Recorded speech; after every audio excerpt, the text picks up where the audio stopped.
ہر کوشش کی اور یہ پوری کوشش کی کہ جب 90 دن کے اندر واضح تھا، آئین کے اندر واضح تھا کہ 90 دن سے زیادہ، جب اسمبلی ڈیزالو کی ہم نے، قربان کی اپنی دونوں اسمبلیز، تو جب یہ واضح تھا کہ 90 دن کے آگے نہیں جا سکتا الیکشن، تو انہوں نے پوری کوشش کی، گورنرز کو ساتھ ملایا، انہوں نے ہر کوشش کی کہ کسی طرح یہ الیکشن نہ ہو. اور سپریم کورٹ نے جب آج فیصلہ کیا تو میں پہلے تو سپریم کورٹ کو یہ کہنا چاہتا ہوں کہ قوم آپ کے ساتھ کھڑی ہے. قوم اس ملک میں ترسی ہوئی ہے انصاف کے لیے، رول آف لا کے لیے. اور میں آپ کو یقین دلاتا ہوں کہ یہ 99 نہیں ہے.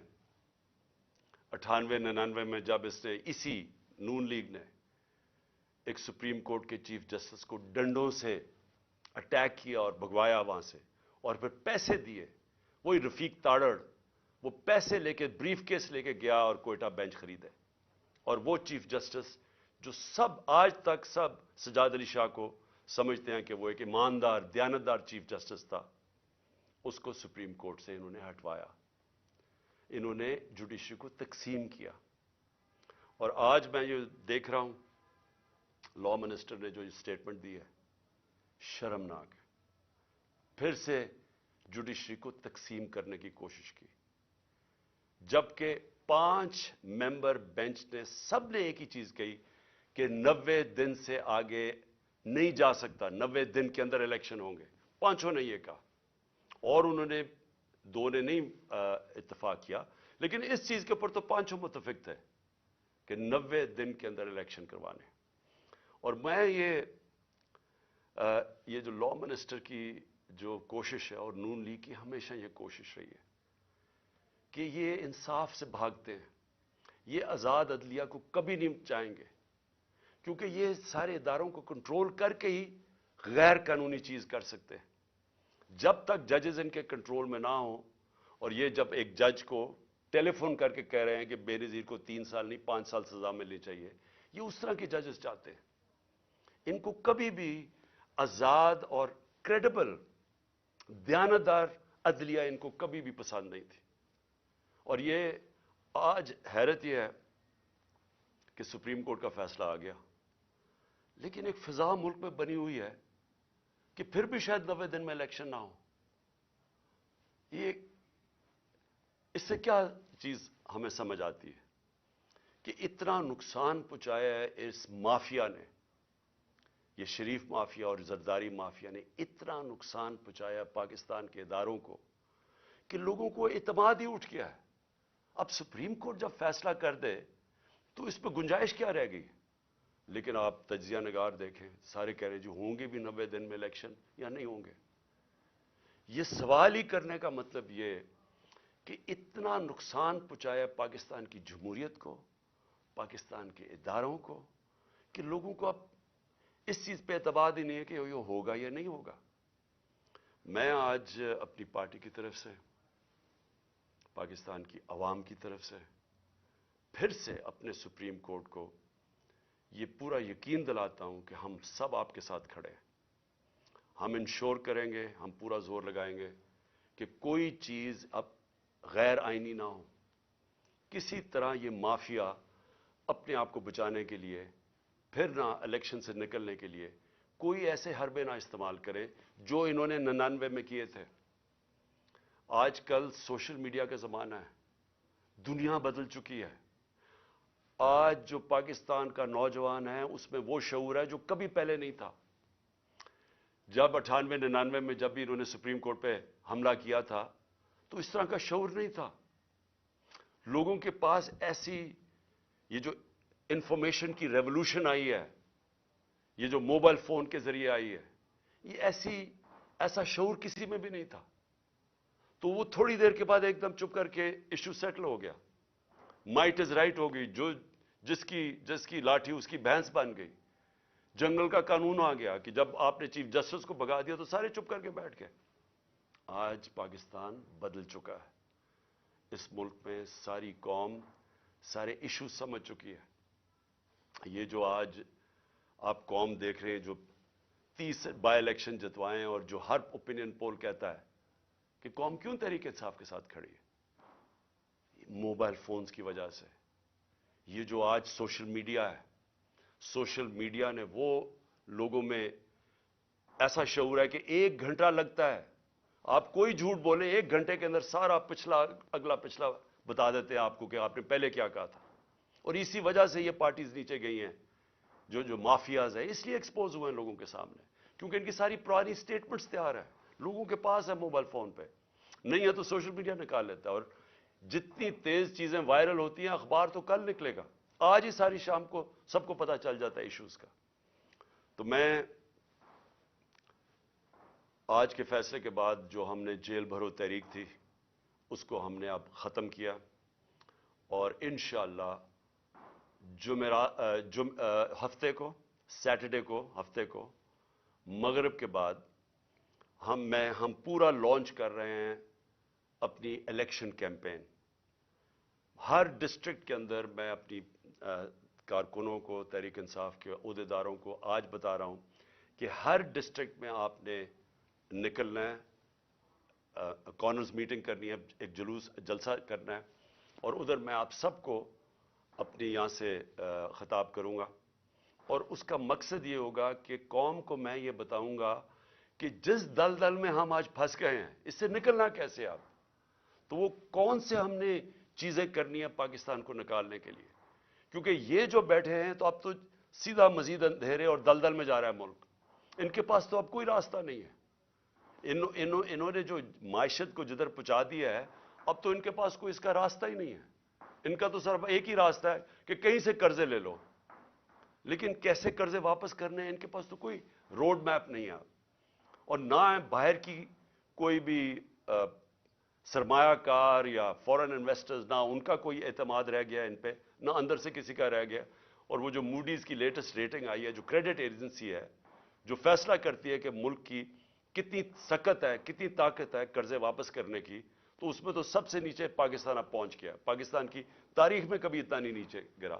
تو باہر سے نہ کسی نے کوئی پیسہ لگانا ہے پاکستان میں، نہ اندر سے، تو ان کے پاس تو اب ایک بند گلی میں پہنچ گئے ہیں، پاکستان کو پہنچا دیا ہے. تو انشاءاللہ ہفتے کی رات کو میں آپ کے سامنے ایک روڈ میپ رکھوں گا، کیونکہ الیکشن اب ہم اپنی کیمپین اناؤنس کرتے ہوئے آپ سب کو بتائیں گے کہ ہم نے اب کرنا کیا، آگے ہم نے کیسے کون سے وہ قدم اٹھانے ہیں جو انشاءاللہ پاکستان کو اس مشکل مرحلے سے نکالے گا. میں جو دوسری بات کرنا چاہتا ہوں آج وہ یہ کہ پچھلے 10 مہینے میں جس طرح کے پاکستان میں ہمارے لوگوں کی بنیادی حقوق جس طرح ان کو پامال کیا گیا، رد کیا گیا، جو ہمارے خلاف پرسیکیوشن کی گئی، انتقامی کارروائی کبھی پاکستان کی تاریخ میں ایسے نہیں ہوئی. یعنی جو انہوں نے ہمیں کرش کرنے کی کوشش کی، اور جیسے جیسے تحریک انصاف کی مقبولیت بڑھتی گئی اتنے ہی انہوں نے وہ زیادہ وہ قدم اٹھائے ہمارے خلاف ہر قسم کی، یعنی کیسز بنانا، تشدد کرنا، جو کبھی پاکستان میں کسی اپوزیشن کے اوپر اس طرح نہیں، کسی جمہوریت میں نہیں ہوا. ہمارے لوگوں کے اوپر میں کبھی بھی بھول نہیں سکتا کہ جو تشدد کیا گیا اعظم سواتی پہ، شہباز گل پہ، جو صحافیوں سے کیا گیا، یعنی کبھی اس طرح کے جو ارشد شریف، یعنی دردناک کہانی ارشد شریف کی کہ کیسے اس کے اوپر اس کو دھمکیاں دی گئی، موت کا خطرہ تھا، ملک سے باہر گیا، پھر کیسے شہید کیا گیا اس کو، اور باقی صحافیوں سے جو کیا گیا، جمیل فاروقی ننگا کر کے اس کو تشدد، ایاز امیر جیسے ایک دانشور جن کی رسپیکٹ ہے، عزت ہے معاشرے میں، ان کو جو ذلیل کرنے کی کوشش کی گئی، سمیع ابراہیم اس کو جو کیا، غلام حسین کو اٹھا کے جیل میں ڈال دیا، اور پھر جو سوشل میڈیا کے لوگوں سے جو کیا گیا، لوگوں کو اٹھایا گیا.